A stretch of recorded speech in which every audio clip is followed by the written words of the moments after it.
she kept going, and she kept calling me the bitch word. I don't even cuss, but you never really heard me cuss. But she kept calling me that, and I was like, all right, this, she's a black woman. I'm like, call your husband, because now it's you disrespecting me. Ain't nobody ever called me out by name.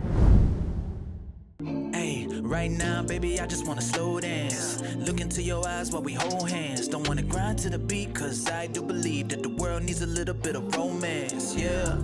Grip on your waist while I'm kissing your neck. Your scent of perfume I can never forget. I'm reminiscing and I'm thinking back. Remember the day and the moment we met, yes. All my fellas get to the dance floor right now. This is that vibe, got you all up in your feelings that'll make you wanna turn a girlfriend into a wife now. DJ run it back, I can't lie. Feeling good energy. Welcome to another episode of The Love Experience. Who we got in the building today? Michael, also known as Mike the Conqueror, focus on multimedia, Royalty 7 Productions. Also have MBS, which is focuses on marketing, branding, and sales, and then other things you'll see as well. Jack of all trades. Yes. My name is Autumn, and I am a minister and a musician. I also am a student at Ohio State University, graduating this year, 2026. I'm excited. Congrats. Yeah. Mm-hmm. All right, so I brought y'all guys on the show. Wanted to talk to y'all about a very important topic. We usually do a lot of couple events for married couples, but I see that there's a need for our black singles, and I see that they're really struggling. So I just wanted to chop it up a little bit about that. And then we wanted to also talk about some entrepreneurship, Okay. some business, things like that. Absolutely. And also talk about our faith, because that's the most important thing, is our faith. For sure. Absolutely. Yeah, absolutely. Agreed. Absolutely. So what have y'all been seeing out here on this dating field? I know we jumping in, but let's just chop it up. Let's talk about the social media aspect first. Yeah. Like, are these people really who they are on social media when y'all dating? A lot of times, no. At least for me, that I've noticed. I don't know about you, Michael, but yeah, I feel like, a lot of people lie. Because it's social media, you never really know what someone's life is like really behind the scenes. And perception is everything. So, yeah, I think people use that to their advantage sometimes. Are they jumping in your DMs? Yeah. They are? Yeah. Guys? Yeah, but like the way sometimes they do is just out of pocket, That's like the best way I could put She is it. a minister, so we're gonna keep Absolutely. it. But you want to tell the truth. So, like, are they just constantly DMing you, like, or do they really know you, or? Especially with, I feel like you were talking about black singles. Yeah. I do think the male and female dynamic within like the black race is interesting. There's a lot of like stereotypes and stuff like that that come into play. I've noticed with black men in the dating scene, and they probably feel the same thing, just because our culture and all Is that. there a lack of black men? No, but I feel like, I don't know, there might be some character things that and just the way that we interact that I think could be better for both parties involved. Yeah. Okay. So I brought in like different ages. You know what I'm saying? So we're gonna get different perspectives. What do you got to say, Mike? What you think? From my perspective, I would say the fruits of the spirit, and then you have to really have discernment from a social media perspective, right? Yeah. Because from a male's perspective, right, you can see females, they like to have, Jeremiah 29:11, I have plans to prosper, harm you or whatever, things of that nature. They have scriptures or things of that nature. But when you see them outside of social media, it's like they don't know scripture. And if they are reciting it, they're not living it. So I really feel like from a male's perspective, if you are courting a woman, not dating, right, because you have to court her, you're going to have to really understand, like, does this woman have the fruits of the spirit? And am I discerning her spiritually? One thing that happened to me, I think like a year or 2 years ago, I was talking to somebody, and she said, the only way for you to find me is through God. And I feel like a man has to be really spiritual to have that dominion in the household, right? Because he has that covering, like Adam had that covering. So you can't just be choosing her because she knows some scriptures, choose her because she goes to church, or choose her because of that. You got to see, hey, is this God's will? And if it's not, y'all might not be equally yoked. It's not your covenant. Yeah. That That was very well said. Yeah. That's huge. I see that happening a lot too. Absolutely. This kind of like surface level holiness that does not run through and through. I remember like earlier today I was listening to a pastor and he was just saying just that on a deeper surface, like this is what he used like gold and stuff like that, and he used money and cash and stuff, and he said if you have a counterfeit, like you don't want people checking it out. So I think it's like kind of the same thing here. Like there's like this counterfeit Christianity, this counterfeit holiness, and if you like dig just under the surface, like it comes out. And people ain't really who they are. Yeah, and I mean even Jesus said that. He said by their fruits, right? You'll know them. So Scripture, yeah. Yeah. Mm-hmm. Yeah. So me and my wife, like I said, we weren't equally yoked. Oh. To keep it real, I was running the street. But I heard God's voice. Oh, wow. And I wrestled with it. Like I've heard God's voice over and over. So me and my wife got together. She played college basketball. Got her pregnant during her senior year. So we had to decide were we going to keep the baby or that's real. Yeah. So we decided to keep the baby, our first son, Jaden. But I heard God's voice. God kept telling me, you need to marry her. Yeah. And that's awesome. like for 6 months, I had a Bible. I was sleeping with a Bible 6 months. I'm keeping it real. Oh, that's right. Like I had to sleep with a Bible, and I was wrestling. I was like, man, I do not want to get married to her. I want to stay in the game. I enjoyed the game, man. I'm gonna be honest. I enjoyed the thrill I got. Yeah. Hollering at different girls. You know, like I would become something that they wanted. Yeah. That's real though. Yeah. So like I said, I was in college. This girl, she was deep into church one day, and she was walking by, and I knew she was in the church, and I hollered at my boy. He had a Bible. I said, Wayne, let me see your Bible. Shout out to Wayne, he's a pastor. But that's crazy. He gave me the Bible. Yeah. I did this. She walked by, I opened it up, and she see me reading the Bible. And she's like, you reading the Bible? I said, yeah. I said, got you. But like I said, people will go into character and to get what they want. Absolutely. And we're dealing with that right now. Yeah. No, that's real. Mm-hmm. And I think the biggest thing from a female's perspective or dealing with relationships before the covenant is that women are, I think their chemistry, X, Y, and Z, they know exactly what to get. They know exactly what to say with men to get what they want. Normally, if your wife or somebody, or if a woman really wants to get something, she wants to go out or she wants to do something, she knows exactly what to say from my experience. So I think... Yeah, kind of. You don't think so? I know, I said kind of. Yeah. Hey. I mean, what do you think? I mean, I think to a certain extent, but I think it also depends on the guy. And then how much maybe the girl likes the guy in the first place to even ask for anything or, you know what I'm saying? Mm-hmm. Yeah. What do you see men are struggling with though? Like I see men struggling with rejection. I'm seeing like men, because now we got the social media thing.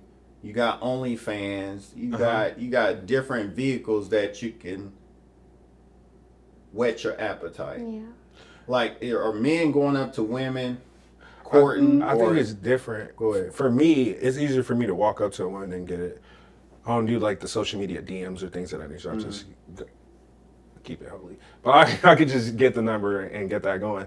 Yeah. So I don't have a problem with the rejection part, but I don't have a problem with rejection. But there are people, I hear females tell me that they're scared, you know, because some men are too aggressive when they're trying to approach females. So I hear from females' perspective where men can be too aggressive. Or I can hear from females' perspective that they don't get approached a lot. So I can hear both sides of things personally from what I've heard. But I think biggest issue for men, in my perspective, would be self-control. I think that's our biggest struggle. Lust might be number one. Because if you can't control your appetite, you can't control your lust, you can't control those different things, it's going to be hard for you to steward anything. Yeah. If you can't steward what you have, it's just like, how you going to steward that control? Your finances, X, Y, and Z. She's going to be evolving with you during those times, right? And it's like, how are you going to steward those things? So I think it starts with self-control, goes to lust, and then goes to stewardship from my perspective. Yeah. And what about the self-control piece? Like, Can I speak on that? Of course. I want to say, I feel like even all three of those things that you name, I feel like the root of it is like emotional immaturity. Because I feel like that aspect has multiple different things that kind of like blossom out of that, per se, such as like rejection, lust, self-control, all these things. If you work on your emotional maturity, it works out better for you. You know what I mean? Yeah. Mm-hmm. Yeah, that's a good one. Emotional maturity, I think, is another good thing for men, because then we're going to talk about incarceration, right? Because somebody at church was speaking like 2 weeks ago, and 3 seconds cost them 30 years, right? And I think as men, even with me, you know, I'm not living in a hood no more or anything of that nature, but when a black man sees another black man, we're ready to fight. I know how to do MMA. I'm good to go, right? But it's like, it's always tension with us when we see each other. So that's that emotional intelligence. So recently, at the job or whatever, a woman had came in, she called me a bitch or whatever. And I'm just like, oh God, you testing me. Like, you know, I was going to be a pastor. I'm like, man, Christianity is so hard. It's so And I was hard. like, hey, I'm gonna help you with what I'm trying to do what I'm doing. She kept going, and she kept calling me the bitch word. I don't even cuss. You never really heard me cuss. Right? She kept calling me that, bitch. And I was like, all right, But you tell them this, you know, she's a black woman. I'm like, call your husband, because now it's you disrespecting me. Ain't nobody ever called me out by name. Yeah. And she's a black woman. It's just like, it's so sad right now. So the husband pulls up, and he said, what's going on? He said, I'm from here. I said, bro, I'm from Southside Chicago. We can go there if you need to, bro. 70, like, we can go there if we need to. You're never going to see that out of me, but it's just like, when we're talking about emotional intelligence, it's like anything could happen at that moment, because it's just like, it's a woman, so we're not going to altercate. It's going to stay there. You get what I'm saying? Mm-hmm. But because she wants to call me a B, and she wants to threaten me like this, let me talk to the man. I don't care if he John Jones. You're going to have to take me down, buddy. Let's get to it. So he's like, you know, it's okay, man. It's okay for her to call you this, you know. She's a woman or whatever. Women are emotional. Take it. I'm like, bro, if I had a wife and she was calling another man a B, I'm going to pull her to the side and say, it's not like you're going to be able to fight him or anything like that. Right. You could have just called me up here and let me talk to it, you know, and do those different things. Yeah. So from an emotional intelligence standpoint, I had somebody that was younger than me. He watched it. He sent me a text message later and said, wow, bro, like, you really got some God, like God was really working in you, because most times if you see two black men getting close like that and they're yelling or they're going off, something's about to happen, right? Either he's going to pull a gun out or y'all going to start fighting, things of that nature. So how do you get that emotional intelligence, right? When as a man, what do you do if you get challenged by another man? Are you going to defend yourself? Mm-hmm. How many black men are going to walk away? If a black man or a black woman just called them a B, how many men are going to walk away? It's less than 60%. Yeah. For real. We pop it, especially if they do it in front of your woman. You already know when it's gonna get that ego's gonna go crazy. Yeah. Call me B from or my mom or something like that. It's gonna pop in. So I think emotional intelligence. I think we don't have that training from in school. Yeah, that's what I was gonna say. I think it has to be taught from a young age, and I think parents could do more. And I feel like if you are taught to keep your emotions in check as a child, your mom and dad teaching you that stuff follows you as you get older, and it informs how you like show up to certain relationships, including marriage. So I think just kind of figuring it out from a young age is the best thing to stop the same issues from perpetuating in our community, because I just see that so much in the Black community, and we could all do better, and it starts with the youth and with the kids. That's good. And a good point you talked about in that situation is leadership. Lack of leadership right there, because she came in there popping off on you, cussing you out, demeaning you. He should have led. He didn't lead in the right way, her husband. Yeah. He didn't lead in the right way. Like you said, he should have pulled her aside, talked to her, de-escalated it, and pulled you aside. I'm like, all right, what's going on? And it would have been an easy situation. But that's lack of leadership in the Black family with our Black men. Lack of leadership. Us as Black men not taking accountability and leading our families. And that's what's going on right now. You can even look at it in the school system. We are not leading our families. Like, our job is to protect her, the provider. Like I told my wife, you're the show pony. I'm the workhorse. I'm supposed to get down and dirty, You the show pony. I don't need you getting down and dirty. You're not a workhorse. I don't want you working to grind out. That's my job. That's my role. So if something goes wrong at the house, I'm supposed to fix it. Somebody break in the house, what am I going to do? Protect the house? Or I'm going to sit in the bed with my wife, like, you go ahead and handle it. You know? So roles are kind of getting reversed. Like us as black men, we got to become men again, and we got to get away from that so-called toxic masculinity, because it doesn't exist. Masculinity is a positive thing. Yeah. And God injected us to lead. Yeah. And we got to lead. Agreed. Yeah. For sure. Because I feel like masculinity is getting really attacked. And I see it so much. And it's really sad. But I think it's something, because to bring it back to faith, biblical masculinity is like the protector and the provider. And I feel like just because the families, they're not incorporating God anymore. They're not reading Bibles. They're not going to church. So they don't know. Even like Hosea, it says, my people perish for lack of knowledge. So like there's this lack of knowledge about what being a godly man looks like, what being a godly woman looks like. And so the society is going to reflect that. And I think that happens a lot in the black race. And it's sad to see. I think it's going to take a lot of people being introspective, being accountable in their relationships, and just being better, making a commitment to be better, show up better. Even if you have to deny yourself and stuff like that. But these are all principles you're not going to ever learn if you don't crack open a Bible. It's just not going to happen. Yeah. And that was powerful what you just said, denying yourself. Yeah. Because ego, I think, is huge. Ego is huge. Like, there's a lot of phrases in social media like ego death and stuff like that. And it's real. And that's like an experience that really humbles you. And I don't know if you guys have had experiences like that, but I have. And it's something that shapes who you are for the better, I've noticed.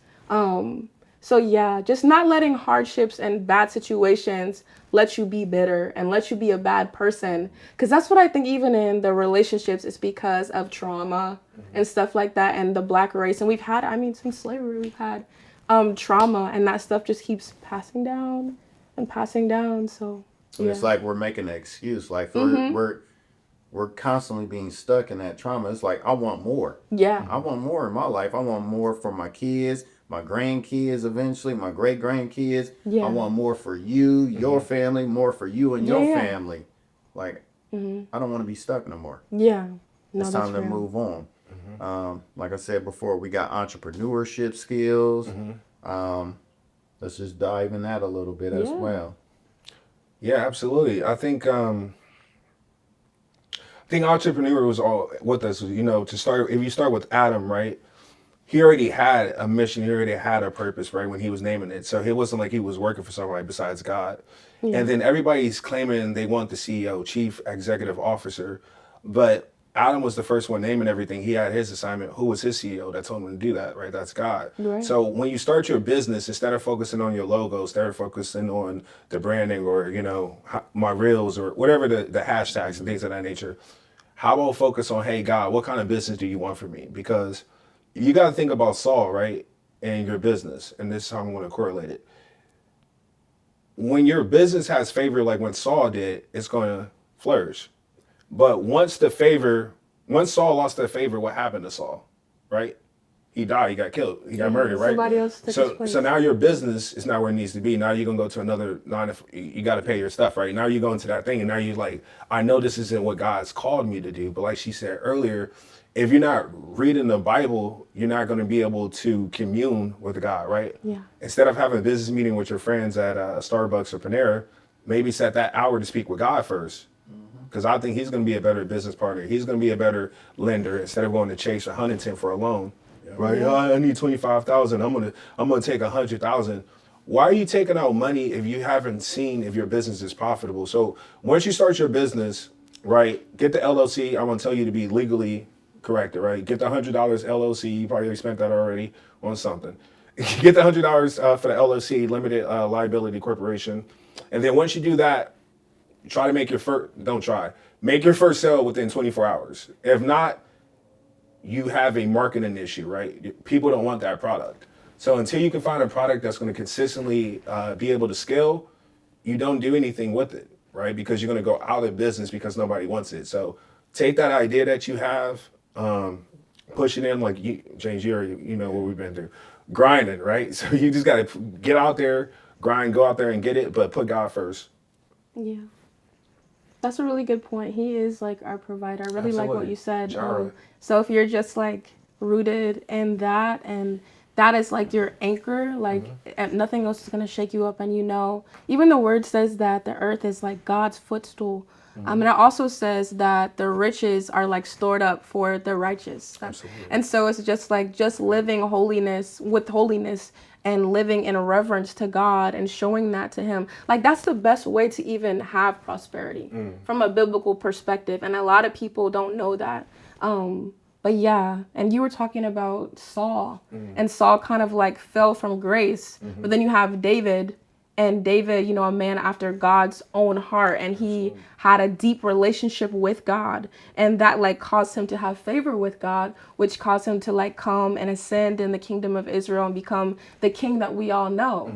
And even when he did fall from grace, unlike Saul, he was redeemed with his humility and stuff like that. So, and yeah, he's known as the greatest king in Israel because of that notion. So how much more should we do that as believers? Just follow the blueprint and it'll work out. That was 100% That was correct. great. Yeah. And it's perfect. You follow the blueprint, everything gonna work out. Yeah. So what have your struggles you seen here in Columbus, Ohio, being an entrepreneur? Like, are they supportive in Columbus? I mean, now I'm down in Dallas, Texas, and I'm gonna be honest, Dallas, Texas is where it's at as far as entrepreneurship. Yeah, I think I'm originally from Chicago, but I've been out here in Columbus, and I started my first business in New York. But I started my other businesses out here in Columbus. I would say it's a crab in the barrels mentality from what I've experienced. There's a lot of good black ones, like we see Marlowe's Cheesesteak is doing good. We see Flavor 91 is doing good. So there are some black businesses in Columbus that are doing good. But sometimes when you're anointed, you have a lot of attacks, and when you can't handle your spiritual warfare right, your business is not gonna flourish, right? And good. I think that's going on because people is like, oh, why am I not having a business? You know, and they seeing them. That's the same thing if you think about like social media. We talked about social media earlier, right? So if you put a video up, right?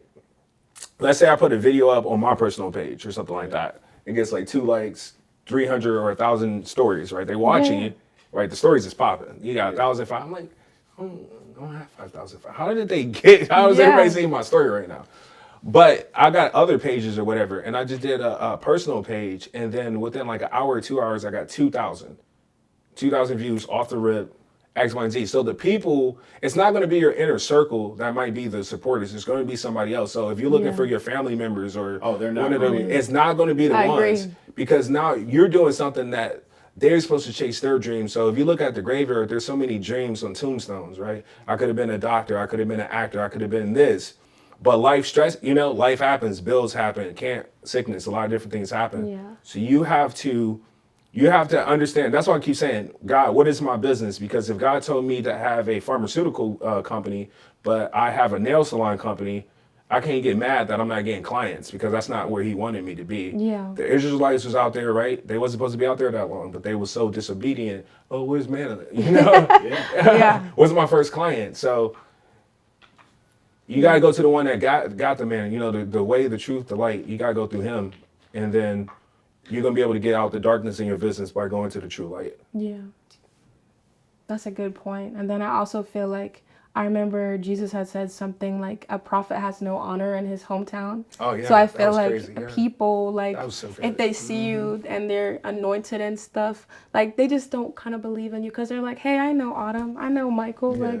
Like, nah, they're not going to go nowhere. And that's just how people are. And it's not a good thing or a bad thing. It's just a people thing. Yeah, human nature. And I feel like you just have to kind of know that. But like you said, having that anchor in God, God informing your identity and how you approach things in life, like that is like the best thing you can have. I think a perfect example of that is Michael Jackson because he knew who he was. Like, he was very secure in himself. I was watching like Jafar, he was talking about how he had the access to his personal notes and how he would like write his dreams literally and stick them on the wall and stuff like that. But he believed in it. And I remember I saw one of them and it was written, if the Lord is with me, who can stand against me? So it's like he was rooted in that. And that's why he was the #1 entertainer in the world. And he manifested. Manifested. And the bigger thing as well is like they try to make Joseph such a bad person in the movie. That's what I saw when I went with my mom. I'm like, dang. But the biggest thing is how much practice, how much dedication, how many hours did he put in, right? And if you listen to Michael, right, he was doing 20 hours of just rehearsing, right? He didn't do the moonwalk one time. He kept focusing on it. When he was doing Billie Jean, or when he was doing when he came off the wall, he was trying to leave his group, right? Right. He loved his family. But he had something. God had planted that seed so deep into him. That's why he was like, "Oh, I don't want Prince to still out the idea, right? That was so funny. Right? I got to go get that idea." The same thing with Prince though too. Prince was the same thing. I watched his Purple Rain because Purple Rain and Thriller came out in the same year. Yeah. So in 1983, like I was born there, but 1983, they both was doing that, but they do like 20 or 30 hours. But if we ask how many people, how many hours are you doing market research for your business? That's It's probably good. under an hour. They're not. How many times are you reading how many hours are you reading the Bible? Less than that. All right. How many times are you DMing, potential clients? Okay. How many are you in front of the clients, even going live in your social media, doing something to promote that? Yeah. Less than 10 hours. Then they get overwhelmed and stressed. It's like, man, nobody's trying to, they go on Facebook or something and just go ranting and stuff like that. But you didn't put in the work. Yeah, that's a great point. And I don't think Joseph was doing it 100% correct at all. but I do think he had like really good things, and I can connect it to I sing and I write music, and my mom was kind of like Joseph Jackson with us three. I have 2 sisters. Yeah, wow. I have 2 sisters, and we used to sing together at my church. Okay. And she would be drilling us, man. Like we would have to get it right. But it taught me how to do things like layer harmonies and stuff like that from a young age. And it's kind of obviously brutal, the tactics that Joseph used, but there's like some genius in that. And that's with anything. If you keep going and keep doing a craft, you get better and better and better. But it's like, who's going to put the time in? It's not necessarily the most gifted in the room. It's the most hardworking in the room that's going to outshine every time. Every time. And you got to think, even in the movie, God did give the father the vision. And remember, he didn't want his boys or daughters to go to that steel mill ever. He had a burning desire for his family to be successful. And you notice every time he talked to Michael, he mentioned family. He was worried about his brothers, his sons. He was like, we got to stay together. We got to do this as a family. It's about the family. So he had a burning desire, like we might think of some of his tactics were negative, but there's no rule book on how to be a parent. So it's trial and error. And like growing up, I was harder on my oldest son compared to my youngest one, because I'm the oldest child, man. we were in trial and error. We were in survival mode. I had to rob Peter to pay Paul.